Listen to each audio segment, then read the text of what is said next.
Today on episode 82, I have the second half of my conversation with Cody Miller about LGBTQ issues in the classroom. We continue to discuss how to support queer educators in our schools, how to deal with derogatory slurs involving being gay, and how non-English and history teachers can do their part to be LGBTQ allies. If you haven't listened to the first part in episode 81, I highly suggest that you do that first and then come back here when you're done. Welcome to the Teachers Need Teachers podcast, where we help new and beginning teachers navigate through those crazy first years of teaching so you can maintain your sanity and personal life. Here's your host, Kim Lapre. Welcome to the Teachers Need Teachers podcast, a proud member of the Education Podcast Network. I'm your host, Kim Lapre, and this is the podcast for new and beginning teachers who don't want to just survive those first few years, but actually thrive. I'm so glad that you came and hung out with me today, especially those of you that keep coming back week after week. I'm really excited about today's episode because Cody is so much fun and has an amazing wealth of knowledge. And you guys, I can't wait to share more of it with you. Now, don't forget, of course, about the upcoming New Educator Weekend conferences in San Diego and Santa Clara. You guys, this is a conference just for new teachers. It's just for you. And it's going to be packed with so many sessions. If you go over and look at the session list, it's almost overwhelming because there's so much to choose from. So you can customize this experience in terms of what you're struggling with right now. Remember that I'll also be holding a session on giving effective feedback, and I really, really would love to meet you in person. And I'm also going to have a booth for the podcast, so you should come by and say hello. So be sure to head on over to teachersneedteachers.com/conference to sign up for either the San Diego one that's from December 6th through the 8th, or the Santa Clara one from February 21st to the 23rd. Also, I wanted to highlight some voicemail feedback I received from a listener. Kathleen is from Philadelphia, and she tells us why she loves the podcast and why she loves teaching. So let's take a listen to what she has to say. Hi, Kim. My name is Kathleen. I am a 10th grade and 12th grade biochemistry and chemistry teacher in Philadelphia, Pennsylvania. I love your podcast so much. It has gotten me thinking and reflecting on a daily basis, and that's so valuable to my practice. Reasons why I love teaching. I remember, besides the fact that I love the students, which is obvious, I remember someone told me once that teaching is the only profession where you get to start over every single year. Just start over from scratch. Last year was my first year teaching ever. It was terrible. I barely scraped by. I was barely breathing for air at the end of it, but I survived. And after listening to your podcast, it kind of reminded me wow, the first year, it's okay if it's terrible, but I learned from my mistakes. And the most beautiful thing about teaching is I can start over as a new person the next year with a whole new cohort of kids. So that's the other thing I love about teaching. It allows you to be creative and reflective, and it has this creative pathway of just resetting every single year. One year if I want to be this kind of teacher, or if the next year I want to be this kind of teacher, I'm allowed to do that. And the kids won't notice any difference. I'll have different kids every year. The last reason why I love teaching is because I'm the kind of person that loves to jump in and try things. And I love the fact that I have this, I have the authority to sort of run the classroom how I want. At the same time, my audience, the people I'm serving, they are the most honest critics ever, and they're going to tell me immediately if something's going right or wrong. Communication is so crystal clear between teenagers and me. If something's not going right, if they're confused, if they're bored, they will say it, and I will act quickly to change what I'm doing. And I really like that fast-paced nature a lot. Thank you so much for all of the work that you do to support teachers, and have a great day. Thank you so much, Kathleen, for taking the time to do that. If you also want to leave a voicemail like Kathleen and you want to be featured on the podcast, be sure to head on over to teachersneedteachers.com/voices, and you'll see directions on how to do that. And Kathleen, be sure to email me with your address so that I can send you a Teachers Need Teachers podcast sticker. I'm AJ Bianco from Podcast PD, a proud member of the Education Podcast Network, just like this show you're listening to right now. The opinions expressed are those of the individual host. Make sure you check out all the other great podcasts at edupodcastnetwork.com. And get ready, because the learning begins in 3, 2, 1.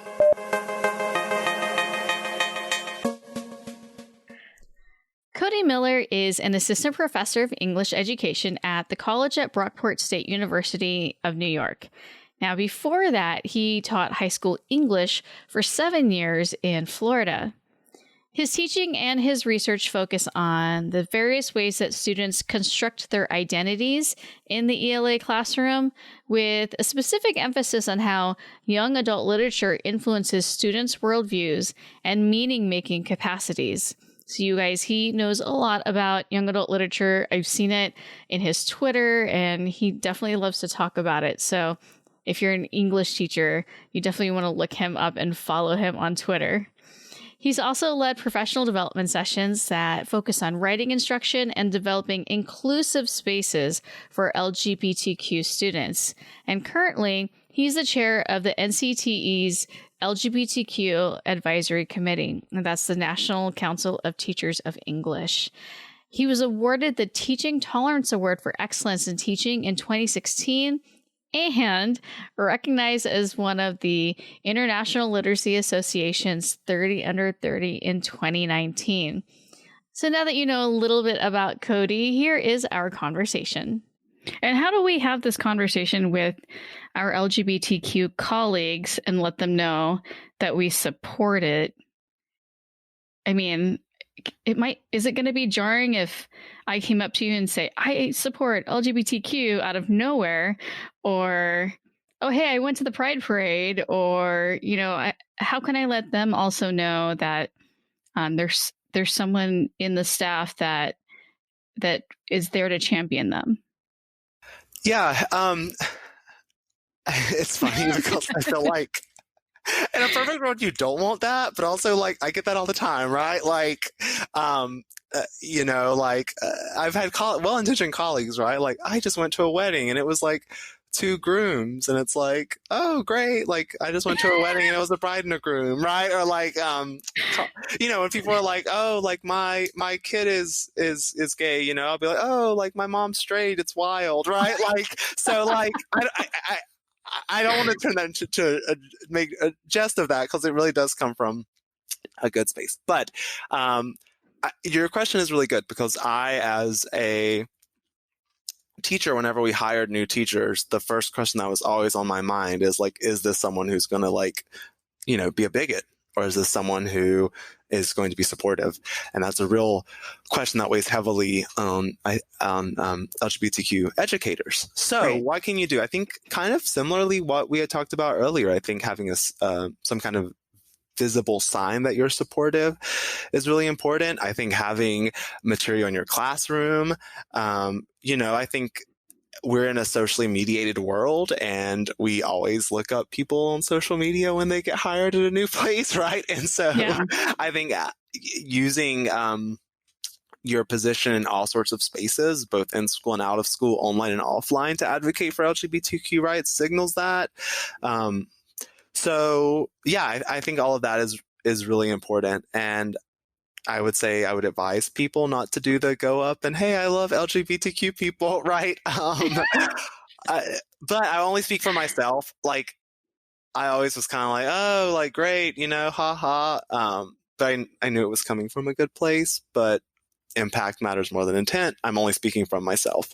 I would much rather find out by looking on their walls and seeing a safe zone sticker, or looking on their bookshelves and seeing a book, or looking on their Twitter and seeing that they retweeted something. That was more important to me. And one of my colleagues at my school, we talked about this, and she said, I appreciate the support. I appreciate people wanting to know more, but I don't want to be their teacher about this when there's this thing called Google, and but people still will come to her and ask her because they're curious and they want to support their students. Do you find that to happen to you as well? Yeah, but I think that so I agree. A thing called Google does exist. There are so many resources out there, right? I think that I'm only going to speak obviously from my own perspective, but because so much of my work, both at school, the school I taught at, and then where I am now, and then just in the community was around LGBTQ education, that I positioned myself as someone who would talk about this, right? So Okay. I didn't mind when people asked because I was running professional developments on this, right? And the way that if someone asked me how to structure a book club in their class, right? I was running PDs on young adult literature. So I positioned myself as someone who was doing that work and who didn't mind. That is one person, me, right? That is not obviously all LGBTQ educators. So yeah, I think in general, if someone is not positioning themselves in that way, then to ask them is pretty taxating, right? And they're also not getting paid for it, right? Yeah. I used to joke before I started doing professional development around LGBTQ education, and I was kind of doing it because people would come ask me questions, right? I used to joke that I was going to charge a rainbow tax, right? And that was going to be at the end, you have to pay me a certain percentage. But then I started doing professional development work. So that was my position. That's how I positioned myself within the broader education community. So I didn't mind, but that certainly is not everyone. And yeah, it's there's so many resources out there now. Start there, right? And right. I always felt there was a difference too with someone coming with a question versus someone coming with hey, I read this article, right? Or I read this book and I'm thinking this, can you help me think through it? Right? Because the second example is someone who is trying to do the work and they need someone to help them kind of think through an idea. But they've shown the initiative to do the work, which I think right. that's the difference, right? For me, at least. Yeah. I hear something a lot, and this is something that I used to have the wrong reaction. So I used to get mad when I would hear kids say, "Oh, you're so gay," or "That's so gay," and I would get angry, and I feel like I should have stopped and had the conversation. I think it's something that I've even heard other teachers say, you know what, that's not a nice thing to say. And luckily I didn't say that. I would just say, that's not appropriate. But at the same time, I feel like when we say that's not a nice thing to say, that implies that being gay is bad. And so what is a more appropriate way to address it? And how do you suggest we start breaking down the idea that calling someone gay is an insult or a slur? Yeah. So the last time I heard someone say that so gay was last school year, and I hadn't heard it in so long. It felt like an anachronism that I was like, wait, are we in 2003? What is going on? That's still what? But I always start with what did you mean by that comment?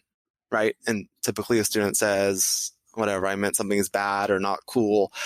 And then I always say, well, we want language that reflects our intent, right? Because the impact of saying that's so gay or you're so gay is really harmful. And typically students will say I didn't mean anything by it. I'm cool with gay people. My cousin's gay, blah, blah, blah. And then, right. And then you have the conversation. You have to qualify it. Right. You have to give your, 8 steps to prove, whatever, you're not a homophobe. No, I'm gay friendly. Yeah. And I think that's where the important conversation about intent versus impact comes in, right? That we want to be really careful with our language and we want to say what we mean. And if we mean that something's not cool, then say not cool, right? But when we say that's so gay or that's gay, regardless of our intent, the impact is it does harm people. So I always thought that opens up good conversations about intent versus impact. It also lets all of students, family members who are LGBTQ, because they will always that approach always let me know all of their gay aunts and uncles. So that's true. And then I heard that some schools are discussing LGBTQ issues in schools as young as elementary. And so I was wondering, what are your thoughts on this? And how old do you think that we should be having this topic with students? How old should they be? And do we have to talk about sex in order to have this conversation? Because that's going to be the pushback is, why are they talking about sex to my first grader? Yeah, so I think it's really important to note that there are right now elementary and pre-K students who come from queer families, right? So right now, today is a Monday, in an elementary school or a pre-K class, there's a student with a queer family.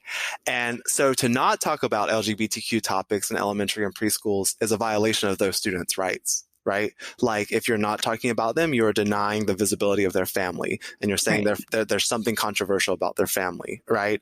And so that's a violation of their rights. So we should always, right, be talking about LGBTQ topics. LGBTQ people exist at all ages, so we should discuss LGBTQ topics with all ages. And there's a variety of ways to do that, right? So we can select books that show a variety of family structures and literature. So the school I worked at was a K-12 school, and I worked with some really amazing kindergarten teachers who had a whole book display of family, right? Because it was the opening unit, and they had books that had same-sex families, single families, kids being raised by grandparents, adopted families, right? And that sent a signal that this is a welcoming and affirming places for LGBTQ families. And, 50 Shades of Grey wasn't up there, right? There was no talk of sex in that. And it's always so wild to me when people bring up sex, because I don't know, you can talk about, it's not like kids' books in general talk about sex, right? So why would LGBTQ books? And it's very interesting because I'm sure you've seen this where you hear pushback, why do we have to sexualize children? And usually that's by someone who's holding, a 3-month-old baby with a shirt that says lady killer, right? So we're always sexualizing little kids, right? If you go to a toddler section of Target, you'll see that we sexualize infants all the time, right? But we sexualize them as straight. Right. So this idea that conflating LGBTQ families and identities with sex is just odd, and we should call it out for what it is, which is not true, right? And so for especially elementary teachers who want to do this work, there's a new book that's really wonderful. It's by Caitlin Ryan and Jill Herman Wilmarth. It's called Reading the Rainbow, LGBTQ Inclusive Literacy Instruction. And it does a really great job showing both in reading and writing instruction in elementary grades how to make elementary classrooms affirming for LGBTQ youth. But yeah, LGBTQ people exist at all ages and deserve to be seen in curriculum at all ages. Right. And so it doesn't have to be a conversation. I think people are conflating LGBTQ with sexual orientation. And it's not just kids have to know if they like boys or girls. That's why they think of it as, do you like boys? Do you like girls? Do you like both? And maybe that's why some people are thinking that talking about this so young is sexualizing it. When really, from what I'm getting from what you're saying, it's also about talking about family structure and maybe eventually, gender identity, because kids start thinking about that younger than they make us aware of it. So we may not be able to see that they're wondering necessarily, but they are, not feeling comfortable in their own skin in that way. Also, I think to note that we, as a culture and society, are always enforcing gender identities and sexualities on kids, right? We're just enforcing cisgender, hetero, straight, right, onto kids. So I think that is something that's really important to note. There's a really great article in Slate by a scholar named Harper Benjamin Keenan. And the article is called "There's a Reason the Department of Education is Ignoring Trans Kids." And you can Google it. It's on Slate.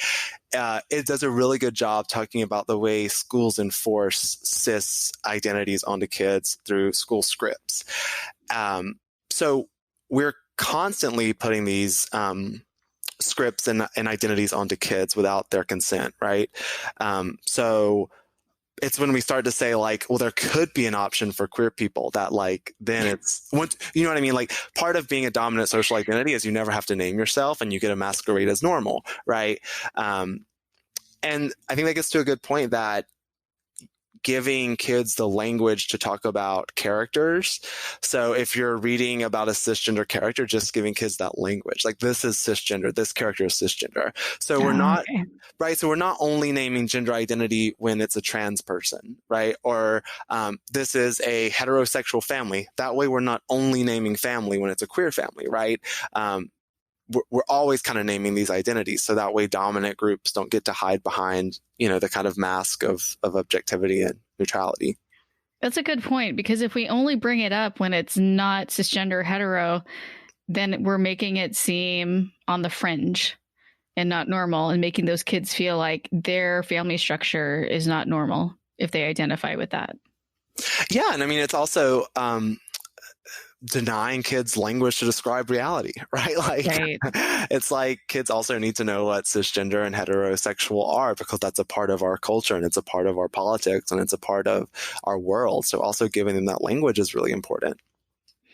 So along with this conversation about including this in the curriculum as young as preschool, there's a problem in terms of parents and community. So I've read in different community Facebook groups, there are parents that think that public schools are indoctrinating their kids with these liberal views. And, there's backlash against this to the point where some, parents are not allowing their kids to go to public school. And so let's say that an entire community feels this way.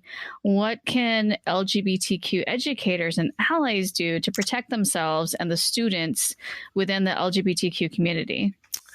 Yeah, so I think it's worth remembering that even in the most seemingly homophobic communities, there's a queer person somewhere living in that community and attending that school, right? And they need educators who are going to be supporting and affirming of them.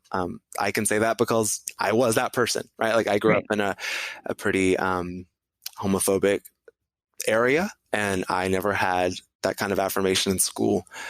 So I think that's kind of important to always foreground that queer folks exist in kind of all pockets of the world.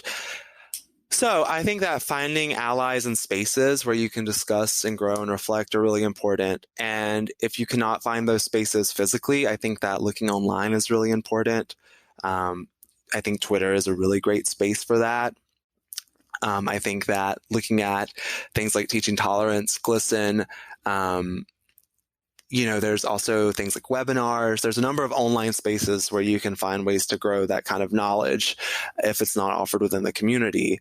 I also think that finding people who have more power within your school, if they're supportive of LGBTQ people, is really important, right? So let's say you're a new English teacher and you're kind of in the scenario you described, but if the department chair is supportive of LGBTQ rights and has some institutional power, find that ally, right?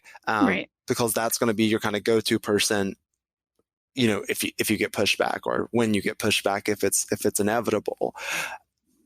But I think that it's so important that we cannot say that only kids in metropolitan areas that are seen as more progressive get to have their identities affirmed. And, that's kind of, if you remember way back in, I think it was 2010, the It Gets Better campaign. Do you remember the It Gets Better campaign? It was started by Dan Savage. It was... Yeah. You mentioned Dan Savage, and I'm like, oh, yeah. So that campaign, while I get the intent behind it, and it certainly spoke to me at the time as someone who grew up in a small town and didn't experience any kind of affirmation for queer identities until I moved to a metropolitan area in undergrad.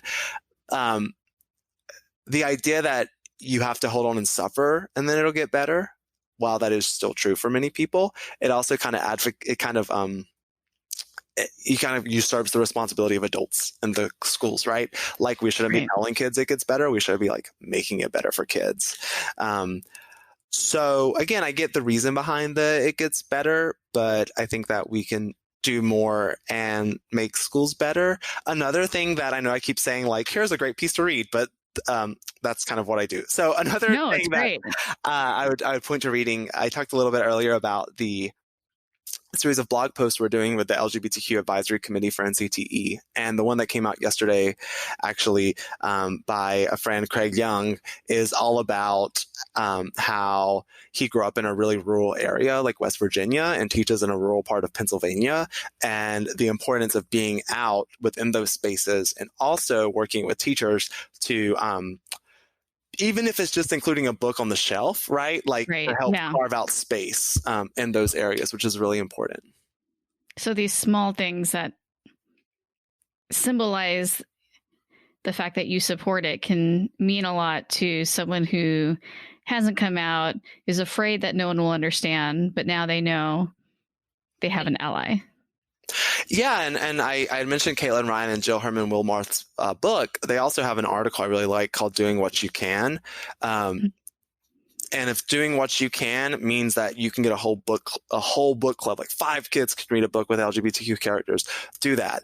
If doing what you can means that you can do a whole read aloud with the class, do that. If doing what you can just means you can put that book on the shelf, do that. There's something you can always do, right? And so start there. I think that's really important. Don't give away your power, right? I think sometimes it's easy for teachers to feel the weight of these oppressive systems and to want to like give up their power, but like don't get like harmful forces want to take your power away all the time. Like don't make it easy for them, right? Yeah. And now if a student comes out to a teacher, what's an appropriate reaction? Yeah, so I think that you want to remind the student that you support them and you're in a safe space. Do not tell their family or anyone else because you do not know their level of outness. Let them know that you're there for them. And I always let the student guide the conversation and set the ground rules for how comfortable they are talking about their identities, right? So, for instance, I would say, like, do you want to meet up? Would you like to talk at lunch more? Would you like to meet after school and talk? Is this something you want to talk about more now? Is this something you just needed to say for yourself now, but you'll talk about it more later? Do your friends know? Like, let them set the ground rules for their outness, right? So that way you don't overstep anything, and you also don't accidentally out them, which would be really bad, right? So I think letting them set the ground rules is really important, and being an open ear and a listener is honestly the best thing you can do. So don't tell a counselor or anything like that. Just one-on-one. That's my stance. Yeah. Okay. Yep. Okay. And now I've seen a growing number of books with LGBTQ characters. You'd mentioned this and plots. And even I think it's interesting that now they're, in California, we're going to have LGBTQ history. And I was like, that's awesome. Because there were relationships in history that included that. And there, a lot of really famous people are included in those conversations. So I was like, why should we just have it be one-sided? But then I think about someone who teaches science or math or PE.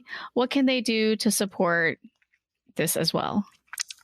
Yeah, so all of those classes, right? Every class has language, norms, and procedures that can affirm LGBTQ youth or deny them their identities, right? So procedures like, and we had talked about changing language around the procedures you use in your class. Like, that's a simple step, right? Mm-hmm. That's a really simple step that all teachers in any content area can do. I also think that in a space like science and biology, really talking about how sex is a biological construct, but gender is a social construct, right? A lot of folks still conflate those two, but those are very different. Mm-hmm. And when you're talking about sex, you're talking about something that's very different than gender. And you do have to talk about biological sex and biology. So I think that's a really important space to name that, right? To name that difference. So there's one. My friend Summer Pinnell has a really great book called Queering Critical Literacy and Numeracy for Social Justice. And in that book, she looks at numeracy and math and how can we use math, right, to support queer students beyond just like a word problem with Joe has 2 dads or whatever. Although I don't know, a word problem with Joe has 2 dads is a good place to start too, right? Yeah. It's something better than nothing. And then I think in PE, right, PE is where so much cisnormativity and homophobia can be most explicit, right? Because PE becomes a space where the gender boundaries get really pronounced. And especially because typically in PE classes, at least in my experience, is where you have things like human growth and development and sex ed, right? So And locker rooms. And locker rooms, right? And so I had a former colleague who taught PE who was really awesome. And when she talked about human growth and development, she brought in Planned Parenthood, and they took an expansive view, they took an expansive view on sex health. And within that, they talked about sexuality, they talked about gender, they talked about gender norms, they talked about, violence within relationships, and that's not just male partners being violent to female partners, right? But it can be beyond that. And so those were spaces where teachers who weren't English or social studies teachers were able to affirm LGBTQ youth. That would be awesome for them to do that, especially since I would also hate for any of those faculty members to misinform, the kids about these issues. So it'd be better to have someone come in like Planned Parenthood. And even though they tend to be synonymous with things like abortion, I think most people who are against them don't realize that that's just one small part of what they do. And this education part, they would be really like a great ally, and they'd be really powerful to tap into. Yeah. And I think that Planned Parenthood has come under attack by right wingers, and they do kind of spread this myth around Planned Parenthood is this like massive abortion provider. And they also provide a lot of other things as well. But yeah, if you have colleagues who are like, why are you bringing in Planned Parenthood? You can always point out that like, actually, here's their social services beyond just abortion, and, that support students thinking about development and body. And there's a number of local organizations too, right? So there's a local organization that one of the PE teachers also brought in to do this work. So yeah. Yeah, that's good to know. And then, as a fellow English teacher, luckily, the use of they and their is now grammatically acceptable. I really struggled with this, Cody, because I wanted to use they and their, but I'm a stickler for grammar. And so when they said it was acceptable, I just breathed the biggest sigh of relief. So what types of activities can we do in our classes to find out their pronoun?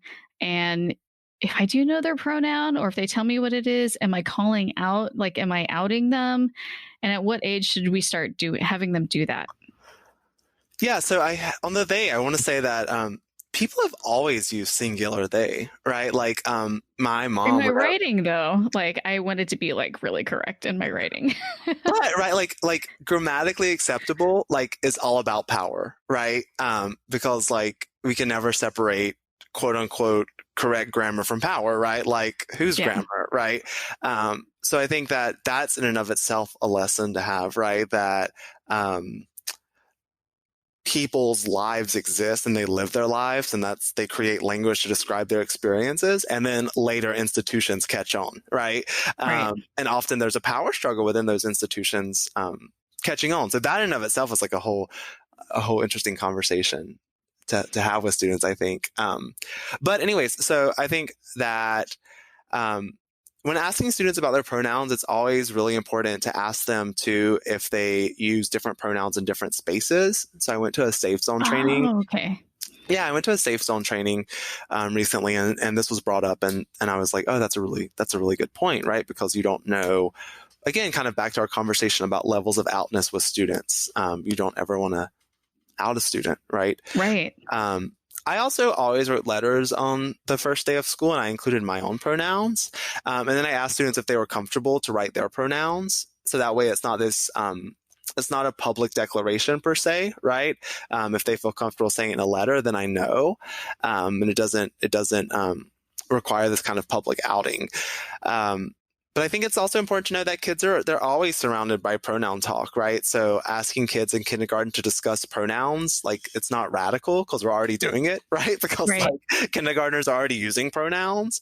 I think something I mentioned earlier too is you can always use fiction as a vehicle, right? So I even think saying like, who is this character? What are their pronouns? Putting that in as part of like kind of literary analysis, I think is also a good way to do that. Sometimes sometimes conversations that can be difficult for adults to have, right, about the real world can be a little bit easier if we use fiction, right? That's part of the beauty of being in the analogy there, right? Yeah, and the beauty of being an English teacher. Well, and also from what I'm hearing for a lot of our conversation, it's a lot of being intentional and not assuming this heteronormativity here. So, of course we'd say he or she because that's what they've been taught since they were little, but then now incorporating, how can we talk about this differently? You said, what are their pronouns?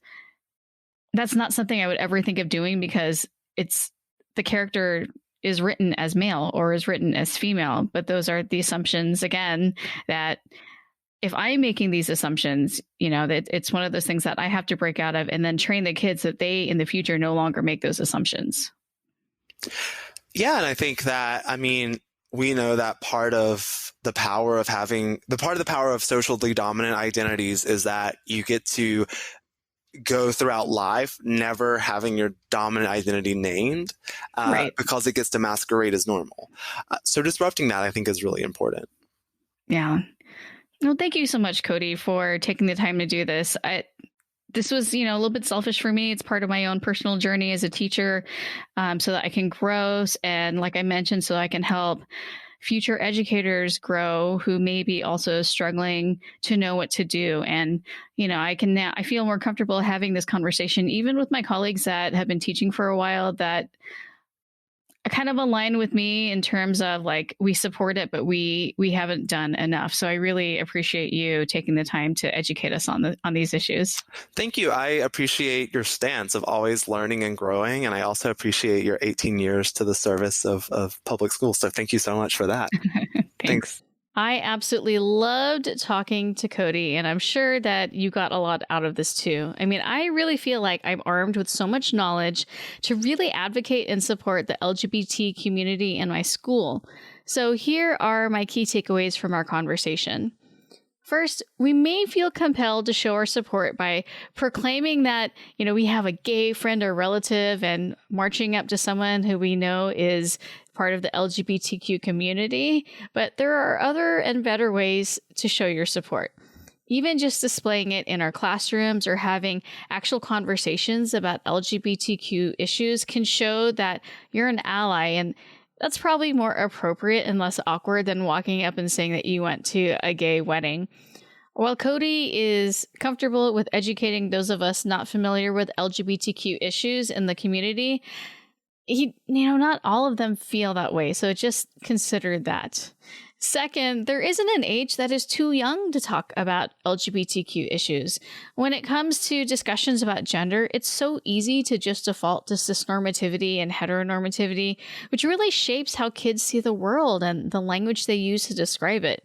Plus, there are many students with queer parents, and not involving discussions about gender identity is teaching them that their situation isn't normal or accepted. Finally, it seems easier for English and history teachers to be inclusive of LGBTQ voices in our curriculum. So Cody gives us some really useful suggestions on how other teachers can also show their support and eradicate heteronormativity and cisnormativity in their classrooms. So links for the articles and books that Cody mentions are in the show notes, as well as how you can connect with him on Twitter. And if you're loving this podcast and are interested in supporting it, please go to teachersneedteachers.com/support. It's only the cost of one Starbucks a month, you guys, and you'll be helping to keep this podcast going with the valuable content that you come back for week after week. Thanks again for hanging out with me today, and have a fabulous week. Thanks for listening to the Teachers Need Teachers podcast. Love this episode? Head over to Apple Podcast or Google Play to subscribe, rate, and leave a review.